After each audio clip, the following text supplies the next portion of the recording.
Buenos días, ¿cómo están?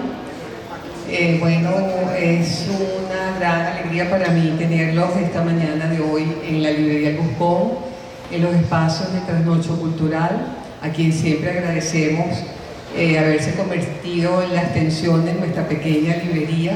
Gracias a ellos podemos recibirlos de esta manera mucho más cómoda y bueno, muy contenta, George, de tenerte, Galo, aquí con nosotros. Son estas presentaciones que uno hace a control remoto y bueno, resulta que nos estamos conociendo hoy, pero tenemos un largo tiempo en comunicación preparando este encuentro de hoy. Luego además terminó habiendo un vínculo familiar conmigo, o sea que es más feliz todavía, político. Así que le doy bienvenida a la familia del autor. Bueno, estamos hablando de la presentación de un libro, es una editorial colombiana independiente que se llama El Escarabajo, y el título del libro es Dolor que respeta el sueño. Es un largo poema, es un texto único, con un formato bastante particular, bastante heteróclito. Poesía, ensayo, filosofía, yo estuve viendo y realmente me atrapó, así que se los recomiendo, siempre recordándole que vienen pocos ejemplares, que son generalmente los títulos que llegan con el mismo autor, así que es importante que luego pasen por la librería y se lleven su ejemplar firmado por él. Él va a estar arriba firmando mientras brindamos por el libro. Darle también la bienvenida a Kaira Vanessa Gámez y a Juan Lebrun, que nos va a alcanzar a lo largo del encuentro, ya está en camino. Bueno, nada, George, bienvenido, de verdad que me place mucho tenerte acá. Ambos, por cierto, importante decir, son ganadores, finalistas. Kaira, ganadora del premio Rómulo Gallego, Rafael Cadenas, y los otros autores también, poetas, jóvenes poetas, han sido finalistas, incluido Galo, de este premio Cadenas. Es un importante premio que convoca la poeteca. Así que bueno, está muy bien acompañado el autor. Así que nada, un placer tenerlos aquí. Vamos a dar comienzo con algo, vamos a tener además el lujo de escuchar a Luis Miguel Izaba desde Berlín. Él hizo el epílogo del libro, es una persona absolutamente respetada dentro del ámbito literario venezolano y más allá de nuestras fronteras, y él es el quien escribió el epílogo del libro. Así que lo tenemos, vamos a comenzar escuchando las palabras de Luis Miguel Izaba. Gracias. Buenos días. Quisiera empezar por extender un saludo a Katina y la gente del Buscón, a George, a Galo, por supuesto, a Kaira y a Juan, que me acompañan en este panel, y a todas las personas convocadas para la presentación de este libro de George Galo. Yo preparé un pequeño texto que voy a leer a continuación. Dolor que respeta el sueño, de George Galo, es un libro que de entrada habría que situar en el ámbito de lo que quisiera llamar poesía expandida. Aquella que recurre a un tipo de escritura que, tomando como punto de partida la herencia de la tradición occidental, transgrede las características de dicha tradición para contaminarse con formalizaciones y contenidos que provienen de otros ámbitos de la cultura. Una poesía, por tanto, que exige de nosotros ampliar el marco de referencia de lo poético para abrir paso a formas alternativas de comprensión. Examinemos brevemente cómo se cumple este impulso expansivo de lo poético en este singular artefacto verbal. Desde una perspectiva formal, el libro opta por extender la unidad verso hasta el punto de exigir para su diagramación el formato horizontal de la página. Y si bien es cierto que podemos pensar en el antecedente malarmiano para dicha elección, no se trata, sin embargo, en este caso, de esparcir palabras o frases en la página, sino de versos que rebasan en su longitud toda métrica tradicional, sin hacerse prosa, pues todavía constituyen unidades claramente separadas, ni versículos, puesto que cada verso mantiene su extensión horizontal. Pero más allá de la presentación visual y la diagramación, los versos se convierten aquí, de hecho, en problemáticas unidades de sentido, puesto que cada uno de ellos se cierra con un punto y aparte, lo que los hace diferir de la práctica general e histórica que combina casi siempre su extensión limitada en tanto unidad rítmica con su encadenamiento para un desarrollo discursivo. Además, la inserción de espacios de separación entre casi todos los versos implica una renuncia a la composición en estrofas, otra de las claves formales de la estructuración poética, y con ello refuerza la composición paratáctica al privilegiar la serialización de sonoridades y contenidos sin aparente hilación. Esto tiene como consecuencia que se produzca una sistemática interrupción del impulso discursivo, lo que obliga al lector a proceder a un tipo de comprensión que se cumple por una acumulación de frases, en muchos casos ellas mismas agramaticales, que frustra todo desarrollo sintáctico e ideacional coherente. A estos impulsos expansivos de los marcos tradicionales de lectura de poesía se añaden otros de tipo textual. En primer lugar, el que resulta de las indicaciones de orden teatral, una didascalia, un prólogo y una caracterización, monodia. Indicaciones que apuntan a una lectura en voz alta y que en consecuencia subrayan el carácter performativo del texto. Luego, el impulso expansivo más evidente, la incorporación de una diversidad de fuentes y referencias culturales y escriturales. Y si bien esta es una práctica muy frecuentada en la poesía moderna, habría que resaltar en este caso la amplitud y variedad de registros que se exhiben. Estos abarcan desde citas de poemas y referencias literarias, pasando por referencias a la cultura popular y al cine, a personajes reales y míticos, citas de textos bíblicos, de filosofía, de historia, mención de trastornos médicos y prácticas farmacológicas, hasta la alusión a formas disciplinares de terapia como la medicina o no disciplinares como la curandería y la religión, y tanto de terapia psíquica como corporal. Y no obstante, lo que resulta sorprendente en este caso es que este artefacto verbal acude a todos estos elementos expansivos y expresamente diseminantes en función de presentar una manera extravagante de relación autobiográfica.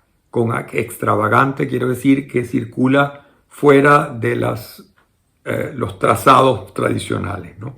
Repito, una manera extravagante de relación autobiográfica.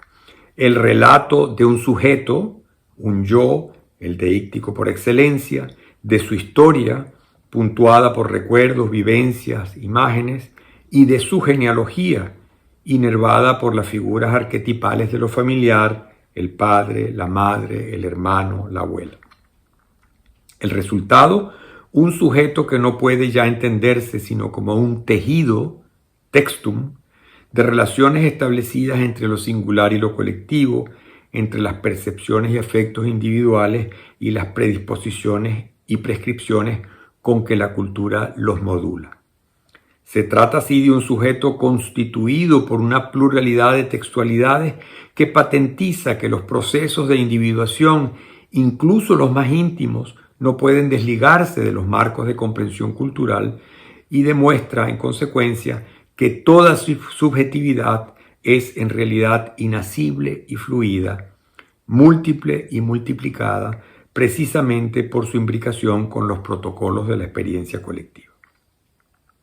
Y sin embargo, esa conciencia de la inevitable pluralización del sujeto a partir de coordenadas culturales, precisamente gracias al impulso expansivo del texto, se somete aquí a otra vuelta de tuerca, al negársele toda síntesis y proceder antes bien por la acumulación sin solución de continuidad de instancias, de instantes, de memorias, de lecturas, de recuerdos, de alusiones.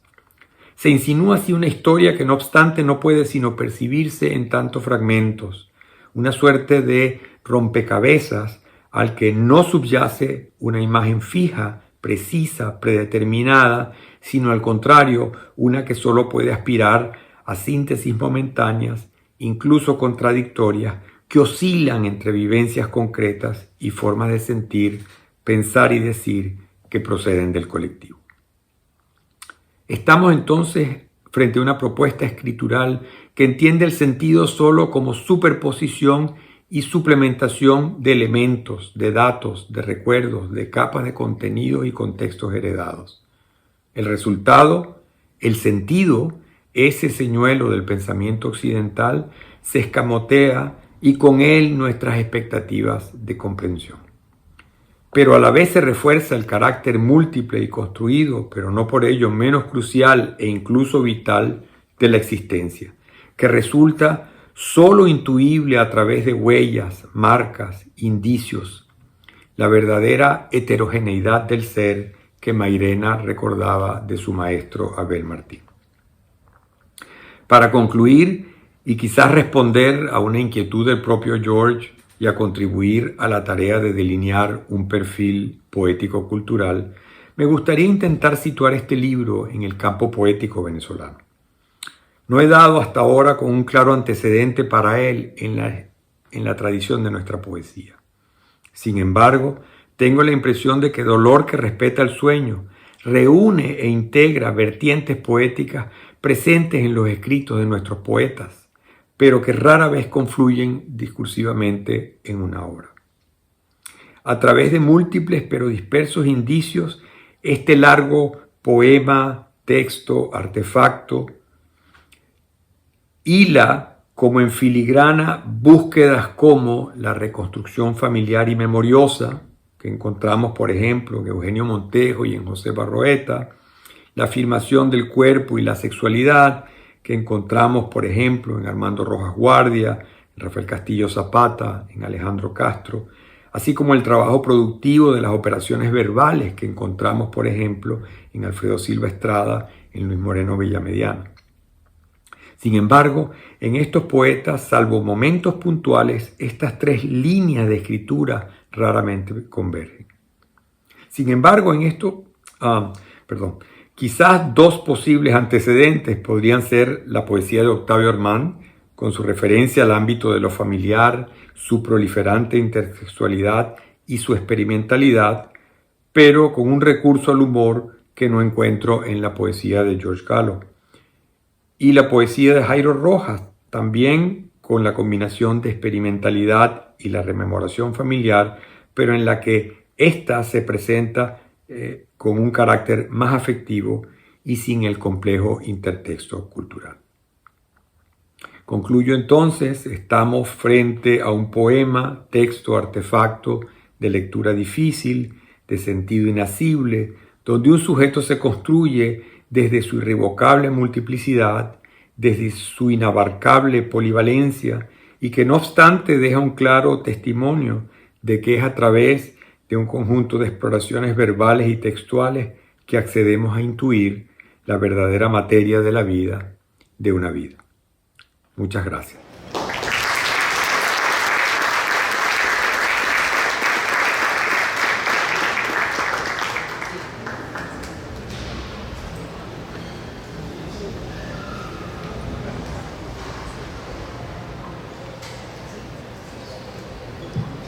¿Se escucha? Sí. Bueno, buenos días a todos. En principio, pues muy agradecida con George, por supuesto, por esta invitación a acompañarlo, pero sobre todo a leer este texto tan sentido y tan profundo, con el que me encontré sorpresivamente. Al comenzar a escribir estas líneas, me preguntaba, ¿cuál fue mi entrada a este libro? ¿Por dónde accedí? Lo leí de principio a fin, sí, pero ¿cuál fue ese principio? ¿Dónde estuvo el fin? Al hojearlo, buscándome como lectora en el recorrido que seguí, encontré una pequeña brújula. Sin darme cuenta, había anotado junto al primer verso de cada una de las 3 partes en que se entona esta monodia, otro verso, tomado de su interior. Fue una sorpresa. Allí estaban mis puertas. Se hizo legible para mí un regalo poético de este libro. Sus 3 partes son momentos, son escansiones temporales de un mismo pulso, cortes en la experiencia que reenvían al lector a su propia escucha y que no le permiten seguir de largo sin posicionarse, sin discernir lo que ocurre con el tono en cada canto. Y otra cosa, cada parte inicia más adentro, no en el verso que la inaugura. La entrada a cada canto está en el interior de cada uno de ellos. Eso tiene consecuencias. Años. Ese es el primer verso que nos entrega el libro. Junto a él apunte otro, un poco posterior. Ah, words, words, words, según Shakespeare. Esa fue mi entrada a este dolor que respeta el sueño. Esas son para mí sus primeras líneas. Un grito de sufrimiento, de dolor, que emerge cuando la palabra pierde su condición de palabra y lo invade todo. Cuando todo es palabra, no hay ya palabra, y la voz inicial de este canto lo padece.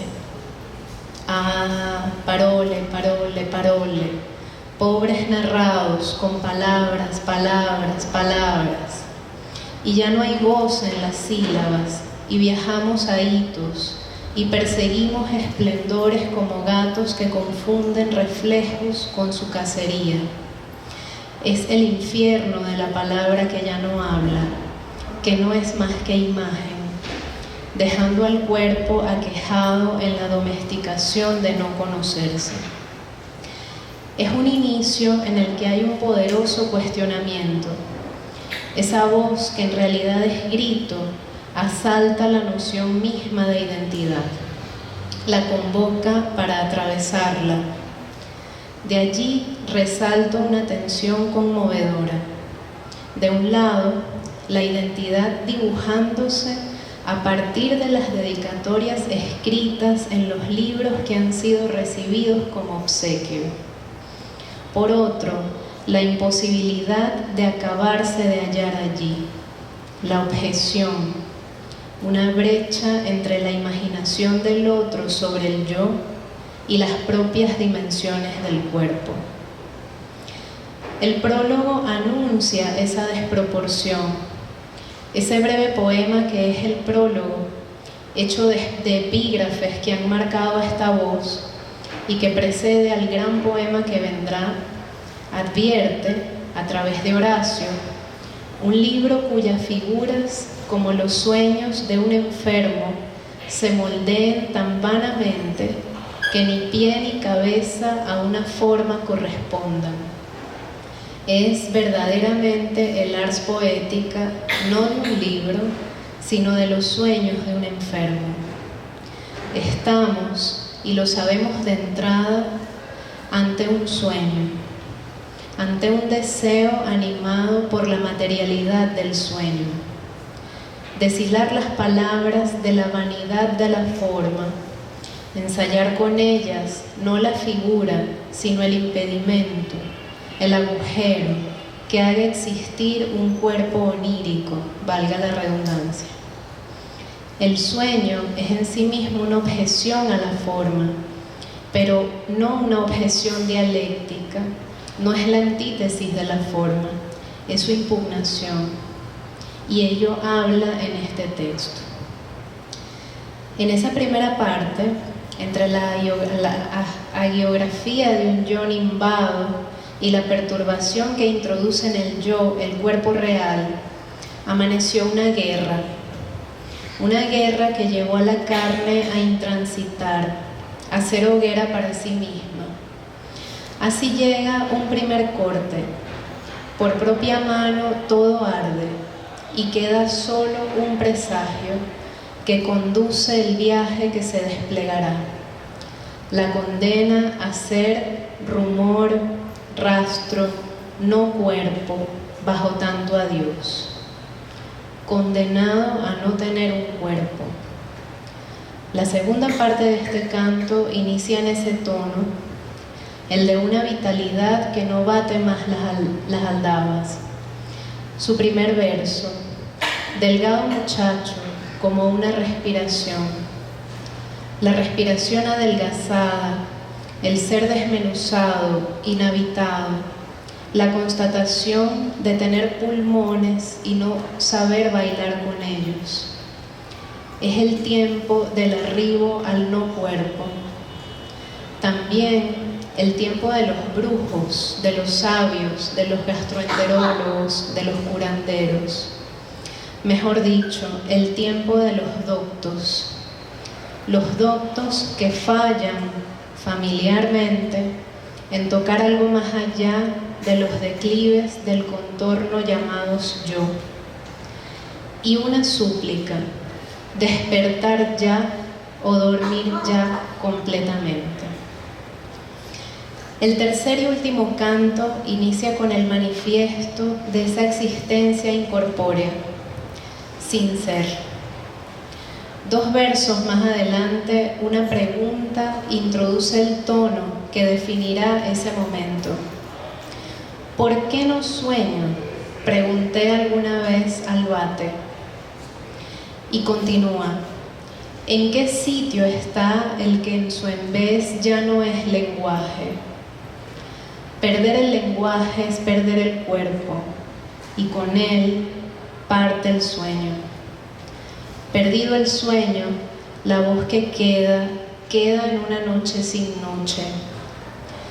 Lo disruptivo, la nota peculiar, es esa pregunta que hace de esa ausencia un indicio, un no saber que se convierte en una luz extraña, de la que la voz se sostiene para avanzar en la hora de la devastación.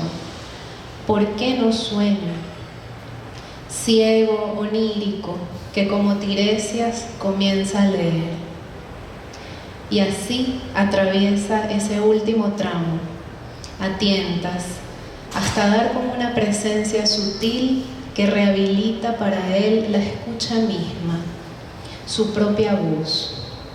No un brujo, no un médico, no un científico, un hermano, único, insustituible, un cuerpo otro en el que no ha dejado de resonar la palabra. Allí ocurre uno de los versos más hermosos para mí del texto y que es a su vez una invitación fraternal. Oigamos una ceniza de buen aroma cayendo lejos. Hay un otro que sin ser ciego es capaz de oír. Hay un otro junto al cual se puede devenir algo más que palabra, son.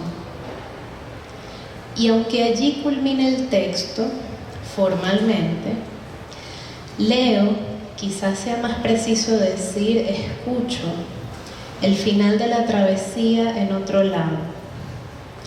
En las primeras páginas del libro hay unas palabras de Husserl convertidas en verso. Entre los cuerpos de esta naturaleza reducida a lo que me pertenece, yo encuentro mi propio cuerpo. Y continúa, no es solamente un cuerpo, sino mi cuerpo, el único del que dispongo de modo inmediato. Un trazo, una marca de la abuela sobre los textos husserlianos. Una abuela que sin ser husserliana inscribió el cuerpo de su nieto, dejando allí una marca poética, un vacío, del cual es posible servirse para encontrar el propio cuerpo por el trazo que éste deja. No es la vía del ser que proporciona la identidad imaginaria, yoica. Es el encuentro de lo que hay a partir del sonido de la letra. Abuela, tú en la misa oías levantar los corazones. Ella oía, él la oía oír.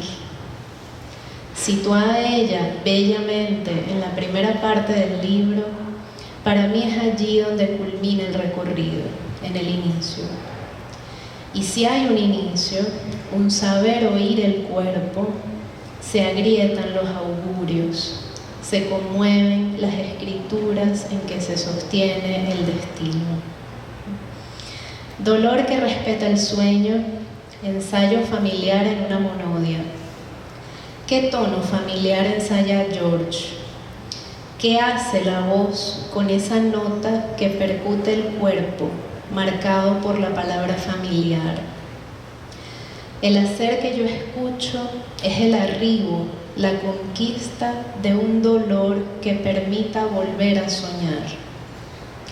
Es a través de ese dolor, inscrito y escrito a pulso, que el cuerpo recupera un lugar y la propia sangre vuelve a importar.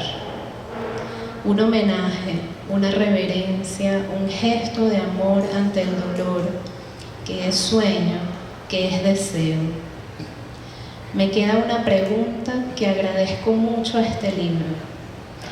La herencia, cuando es don de lectura y escritura, puede atravesarse entre la boca de la serpiente y su propia cola.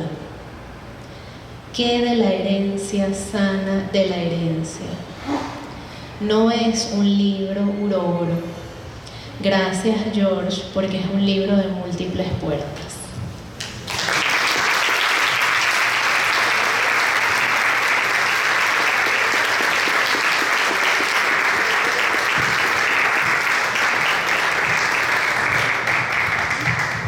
Hola. Bueno, después de todas estas presentaciones, bueno, a mí no me queda más que sentirme muy agradecido por estar en este espacio, por haber sido invitado. Vengo de un examen de gramática en la maestría, pero bueno, espero que no me vaya a poner muy metalingüístico. Voy a tratar de llevarlo lo más bajo posible. Este es un libro, yo no tuve tiempo de preparar un texto, sino que hice varias notas de lectura. Entonces vamos a hacer una especie de recorrido a lo largo de estas notas de lectura, que al final los libros tienen que ir a parar en el lector. Creo que eso es como la idea, ¿no? Yo estoy completamente agradecido con este privilegio, porque de verdad es un libro muy desafiante, muy complejo. Las notas no deberían llevar título, pero yo le había puesto el barroco óvalo del yo, tomando un verso del libro, y de subtítulo le había puesto la autoría de la propia enfermedad, que también es un verso del libro. Lo primero que nos salta, nos llama la atención, es que es un libro cuya diagramación cambia el formato de lectura, ¿no? Es un libro que se lee de esta manera, ¿ok? Y que, por tanto, genera una continuidad entre, en este caso, la página 90 y la página 91. Uno lo va leyendo así y va pasando las páginas, ¿no? De esta manera, de abajo hacia arriba. Y yo estaba pensando como en ¿qué significaba esto? Ya eso lo responderé más adelante, No sin antes, quería hablar de que el título de ensayo familiar en una monodia es correcto porque este es un libro donde por así decirlo, interceden distintos discursos. Sin embargo, yo creo que lo poético prima. En ese sentido, yo lo llamaría un dispositivo textual donde la primacía es lo poético. Esto se da porque George tiene una carrera bastante transdisciplinar. George no solo es escritor y poeta, George también es documentalista, también libretista de ópera, ¿ok? Entonces estamos ante una voz donde los géneros discursivos se entremezclan y se configuran en un yo que se diluye. Yo fui un árbol común, aunque cuando estaba vivo era silencioso. Ahora que estoy muerto, si me tocan bien, toco con dulzura. Bueno, clara referencia a cómo la madera del árbol pasa a ser la madera de un instrumento musical y cómo, digamos, se mezcla esta parte operática, esta parte musical de George en el libro.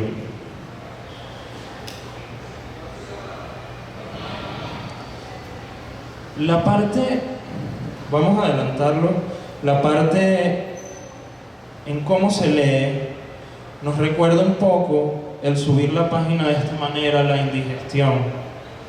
Y esto es muy importante porque el dolor que respeta el sueño no es cualquier dolor. El dolor que respeta el sueño es justamente el dolor estomacal. Todo el libro está configurado como a partir de una estructura intestinal y estomacal. Las referencias a lo estomacal están a lo largo de los 3 cantos. Uno lo ve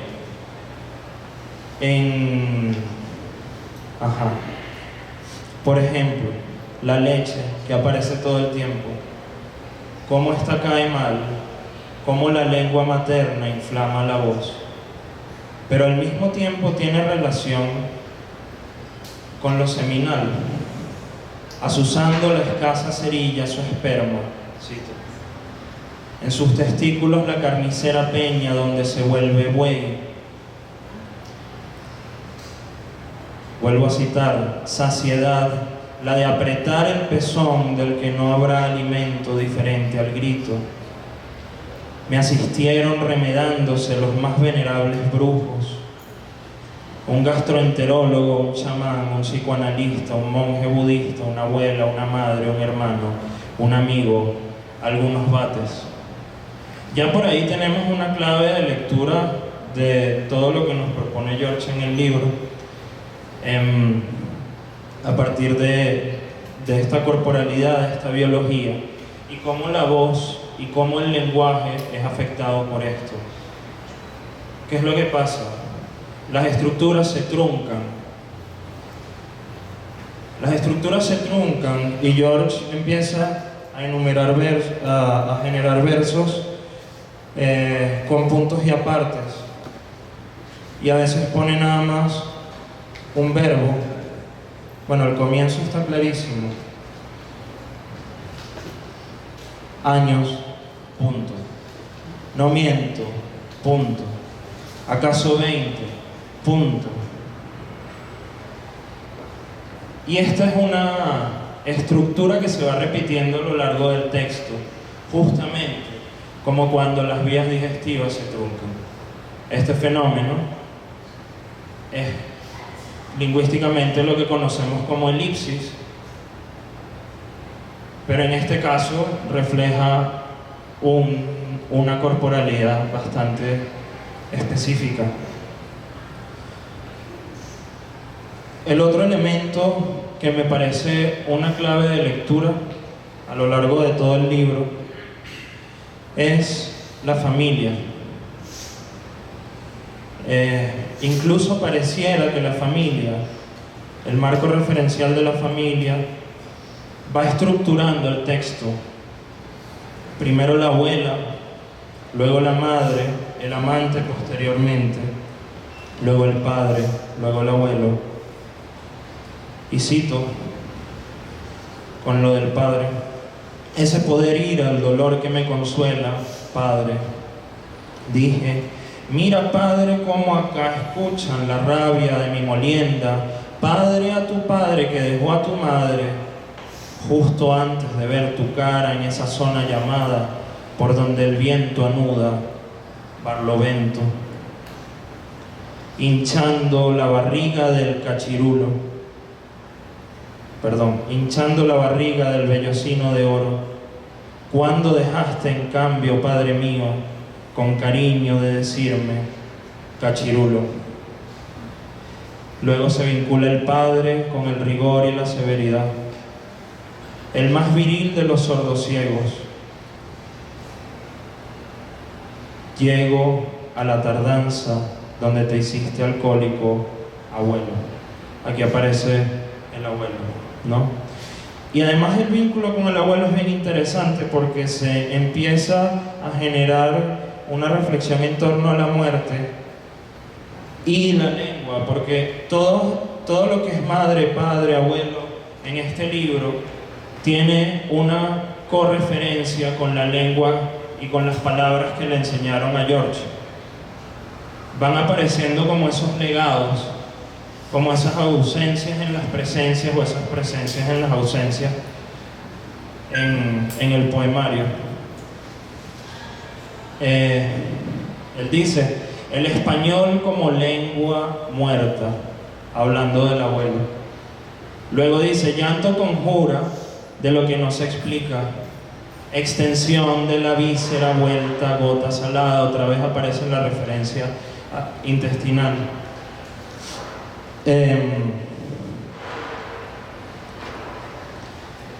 Bien, vemos que hasta ahora este es un poemario bastante intrincado en sí mismo, bastante desafiante, pero que al mismo tiempo, si obtenemos las claves de lectura, podemos irlo decodificando. Hay otro elemento con respecto a la sensación del tiempo, que a veces aparece cíclico, a veces aparece mellado por el recuerdo, pero que me recordó mucho a dos cosas. Y comienzo citando el libro: esa única fe de haber un día a la vez, cada día. Esa única fe de haber un día a la vez, cada día. Que a simple vista parece un oxímoron, pero si lo miramos bien, el tiempo no es tan objetivo.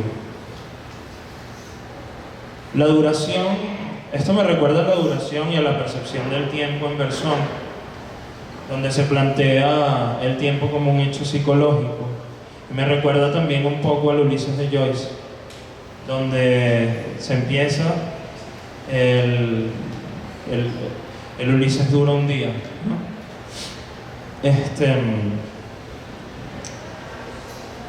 Y luego hay otra, lo que se llamaría jerga, ¿no? Hay la inclusión de la jerga médica.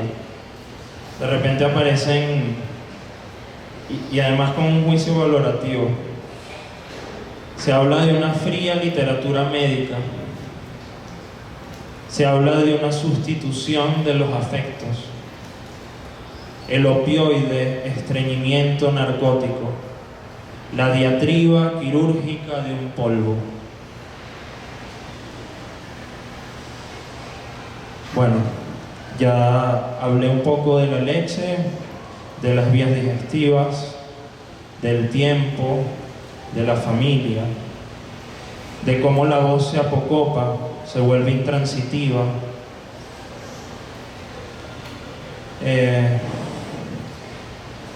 Se genera la elipse y además la misma voz llega a decir: guarda en la elipse lo inmenso, como si en el blanco de la página estuviera justamente la inmensidad que el poeta no llega a tocar.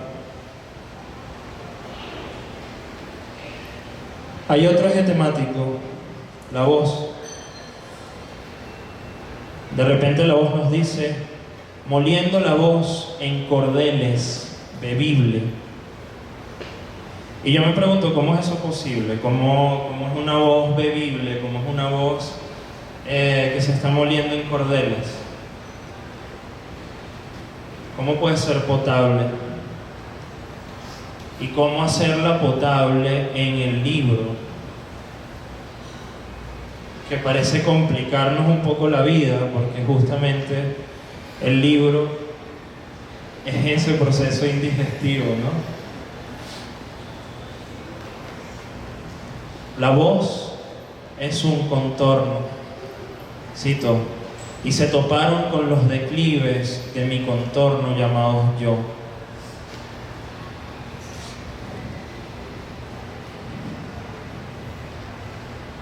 Bueno, esto para seguirlo pensando, ¿no?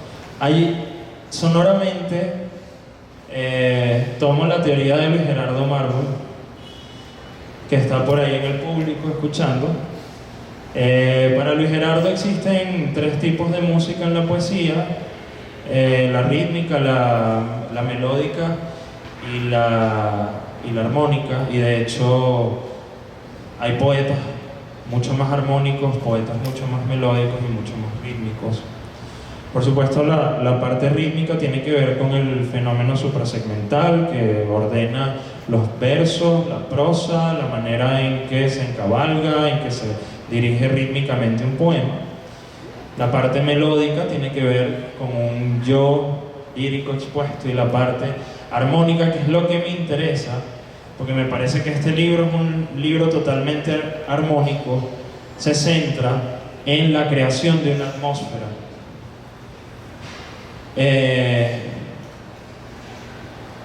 Este es un libro atmosférico totalmente. De hecho, va agarrando frases y frases de los otros y va juntando y tejiendo y entretejiendo una sola voz que va haciendo el poema con sus pausas, por supuesto.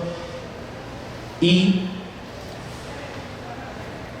esta voz que se diluye de repente en el tercer canto aparece mucho más desnuda.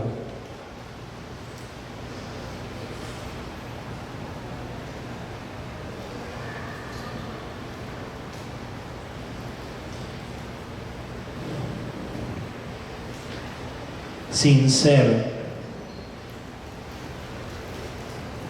quien en mi fondo vengo, el sincero dos, mínimamente dual. ¿Por qué no sueño?, pregunté alguna vez al bate, al fin sin la realidad del espíritu laborioso. ¿En qué sitio está el que su en vez ya no es lenguaje, ni su lenguaje pensamiento? La noche era el único desierto donde no cazaba. Luego aparecen unas referencias a Juan Gabriel. También aparecen unas referencias al empaque de Flips, por ahí. Y al mismo tiempo aparecen la Lupe. Y ese yo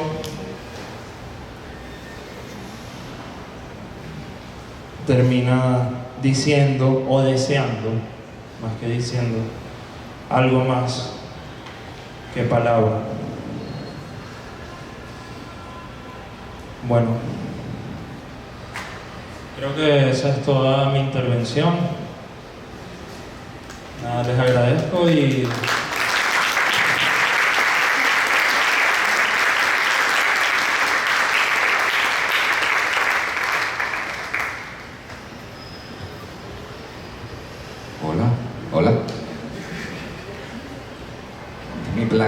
que esto fuese un bombardeo intelectual y ya, yo espero que ustedes lo hayan recibido sobre todo así, pero yo estoy aquí en un bombardeo emocional.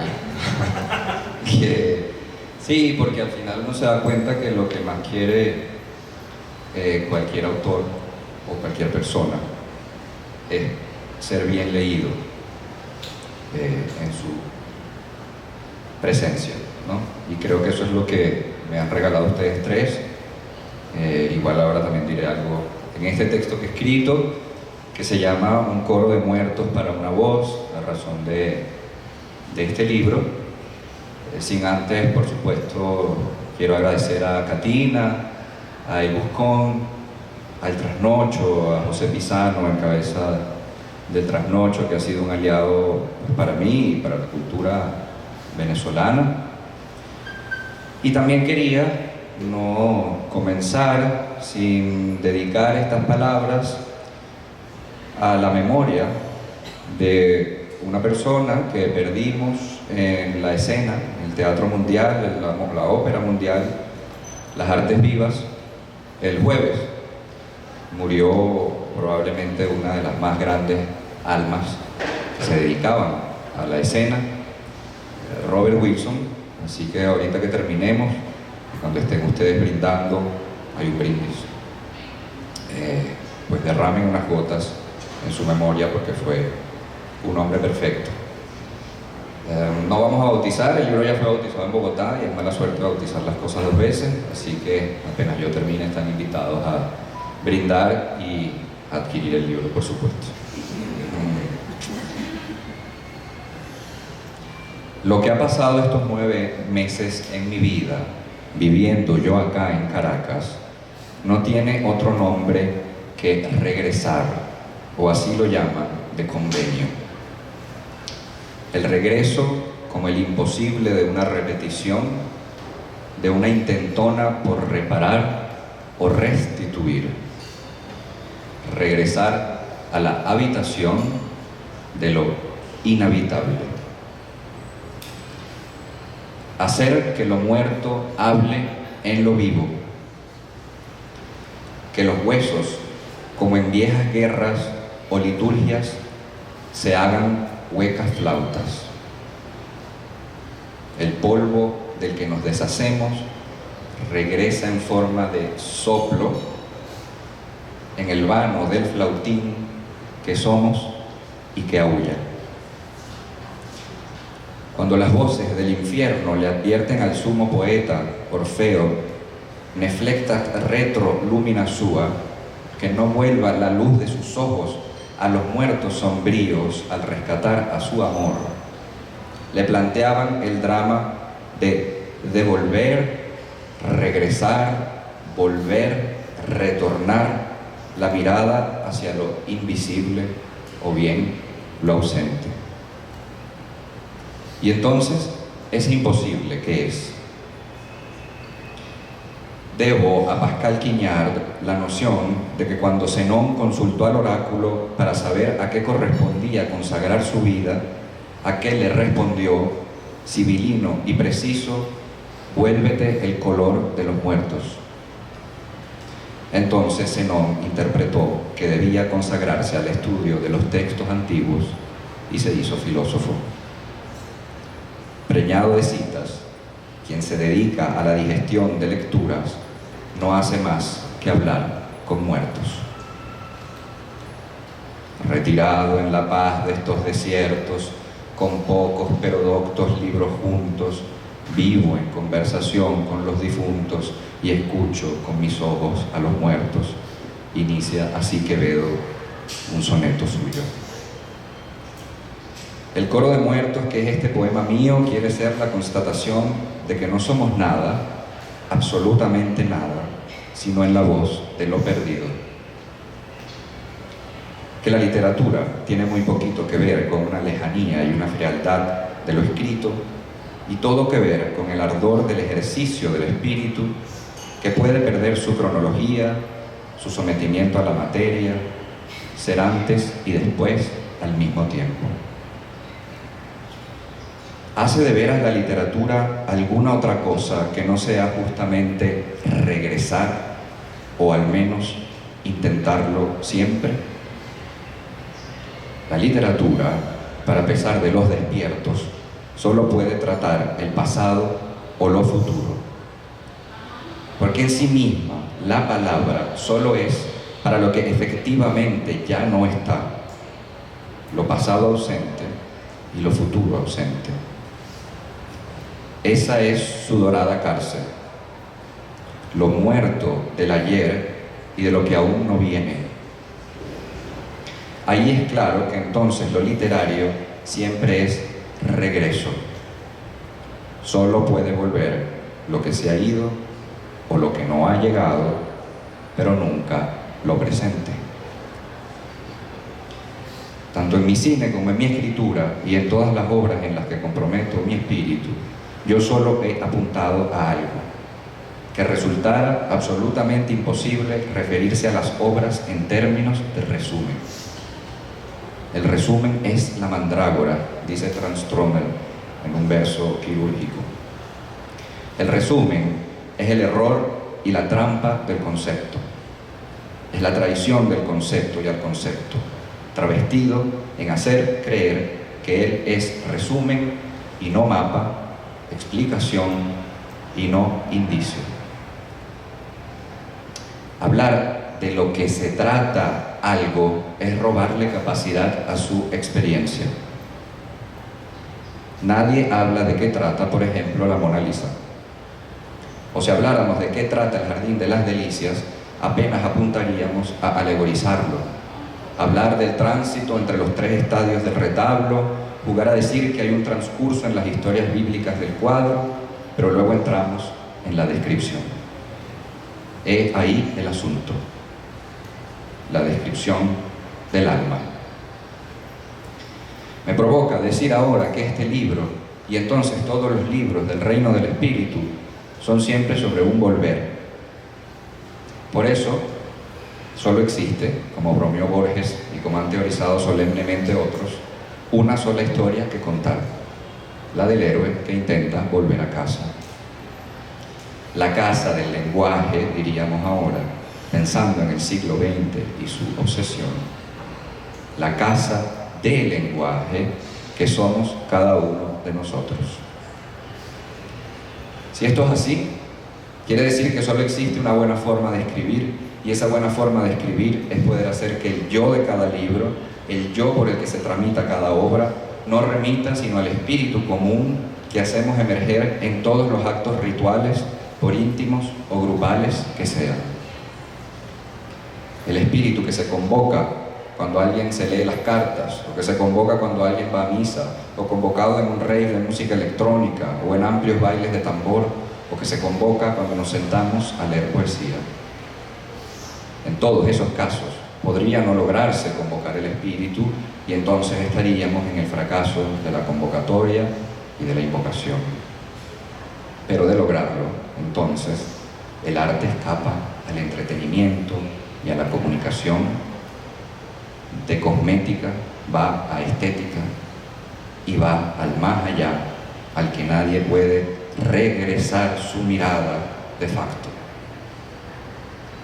Al final, de lo que se trata es de entender que cada idea, cada sentimiento, cada pensamiento, cada postura, cada momento que somos, nos ha sido regalado, y nosotros constantemente lo que estamos haciendo es regalar.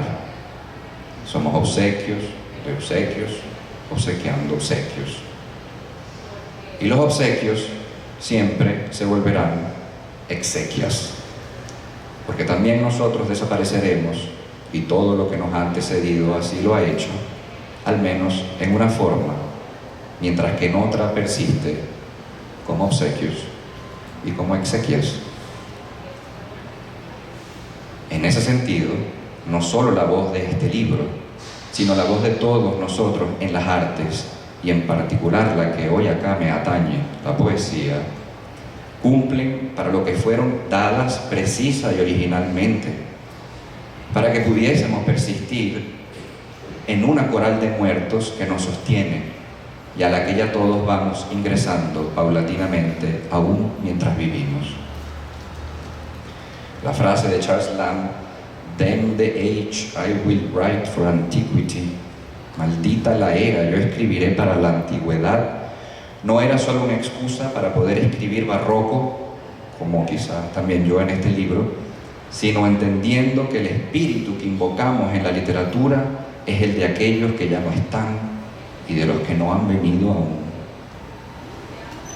Es así lo literario, el gran acto de invocación, en tanto es un acto de devolvimiento para intentar, sencillamente, no estar solos, irremediablemente solos, como todo lo demás en esta vida insiste en recordarnos. Si la literatura busca volver, es, en algún caso, apenas posible lograr que unas palabras o unas imágenes dieran la densidad de la vida vivida o por vivirse. ¿Cómo es que eso, que no es la vida misma, podría dar cuenta de ello? Esta seria preocupación material es la frustración del arte, pero también su gloria.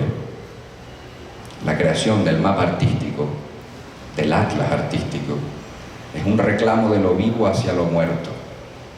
Escribir para confundir las palabras y que las cosas aparezcan en versos de Chantal Mellard.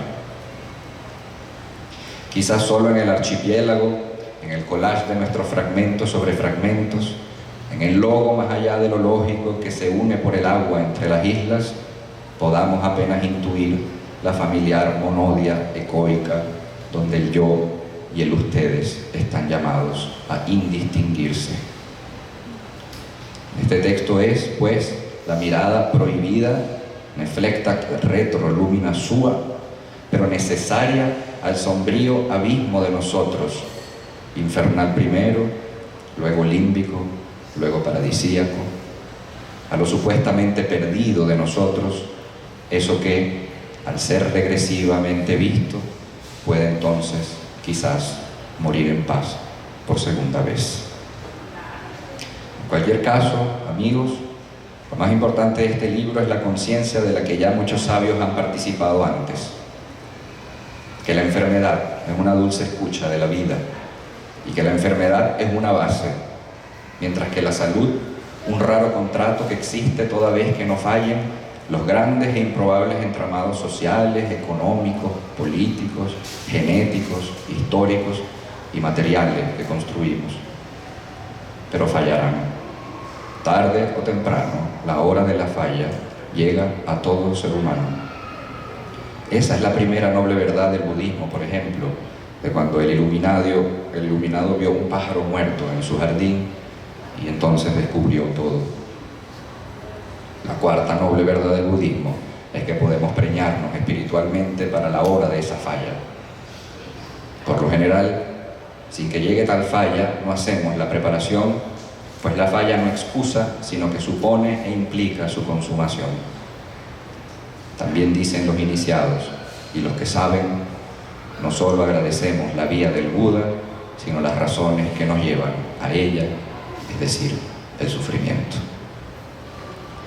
En tanto este poema atraviesa la casa, la genealogía, el texto como estómago enfermo, como aparato digestivo que no digiere, el lenguaje como semen que se va diseminando y el texto como paisaje selva, debo agradecer a quienes estuvieron ahí para su más temprana lectura, atenta y acuciosa, amigos de almas grandes como Pablo Espinosa, Neville Rosales, Ronnie Urbina, Iris Iturriza, que atravesaron este farragoso poema aún en su primera versión y que me hizo saber que había gente temeraria para él.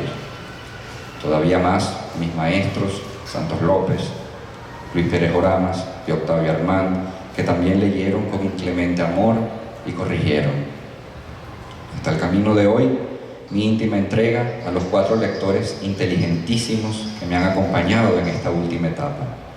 Al maestro de maestros Luis Miguel Izaba, de ingenieril pero sensible escucha, a mis contemporáneos, amigos y colegas poetas, una psicoanalista lacaniana como Kaira y un músico literato como Juan.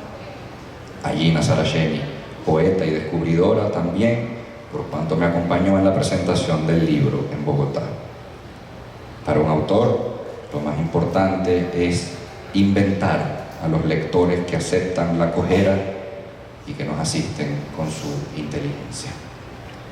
Aunque no lo diga en una página inaugural en específico, este libro está dedicado a otra sacerdotisa del alma, sin quien yo no hubiese podido hacer la catábasis y la alquimia dificilísima acá requerida, esa que me devolvió por igual mis ángeles y mis demonios, es decir, la vitalidad, a Patricia Contreras. Los obsequios de todos ustedes me han permitido la existencia y yo espero retribuir del mismo modo. Tengo una última sospecha que quizás no sirva de nada y con esto culmino. Las formas artísticas, la literatura, la música, la escultura, etc., solo podrían residir en una tonta pero necesaria tautología, en una reincidencia, en un volverse, si se quiere. Y es que al final ellas solo se refieren siempre a sí mismas. Su tema son ellas mismas. Todas son metalingüísticas si se han tomado en serio a sí mismas. En cada cosa que hacen, no que dicen, revelan su incapacidad y por tanto su límite y por tanto su definición.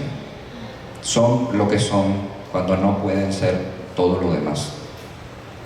Entonces ahí aparecen verdaderamente. Una obra literaria que no se preocupa por descubrir los límites de lo literario, quizás no trate de nada. Quizás ella sí cuente algo, quizás ahí sí se trata de fábulas y alegorías, de moralinas, de anécdotas, de resúmenes.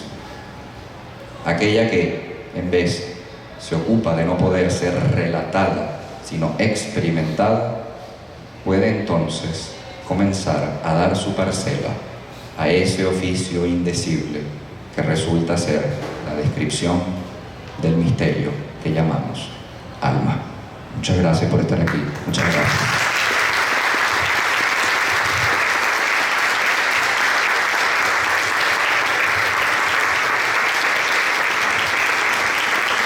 Bueno, yo creo que podemos respirar.